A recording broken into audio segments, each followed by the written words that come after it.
সকালটা শুরু করলাম একটা কলা খেয়ে, আর এদিকে বসিয়েছি ডিম সেদ্ধ। আর রান্নাঘরটা খুবই অপরিষ্কার ছিল, তাই জন্য পরিষ্কার করে নিলাম। আর আজকে যেহেতু আমার বর বাড়ি নেই, তাই জন্য আমার তো কোনো কাজই নেই সেই রকম, আর রান্নাও করিনি। এই যে নিয়ে চলে এসেছি আমার খাবার, এটা দিয়েই আমার ব্রেকফাস্ট প্লাস লাঞ্চ, কারণ এখন প্রায় 1টার মতো বাজে। তো আমি এখন খাবো, সব কাজ সেরে বসেছি।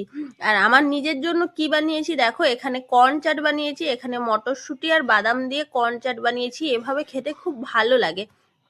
একটু উপর থেকে লেবু চিপে দিয়েছি। আর এটা আছে 1 চামচ পিনাট বাটার, আর 2টো ব্রেড সেকে নিয়েছি, 2টো ডিম সেদ্ধ, আর কলা আছে একটা।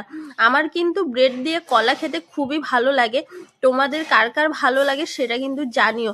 আমার তো খুবই ভালো লাগে, ওই জন্য ব্রেড যেদিনই খাই সেদিন সঙ্গে একটা কলা নিয়ে নিই। আর এখন যাব আমি জিমে, তো বাই। আর দেখো, আমরা জিমে এসে দেখতে পাচ্ছি এখানে একজনের স্পেশাল মানুষ, মানে মুখ্যমন্ত্রীর জন্মদিন পালন করছিল এখানে, আমরা জিম থেকে দেখতে পাচ্ছি, তাই সেটাই একটু দেখছিলাম। বা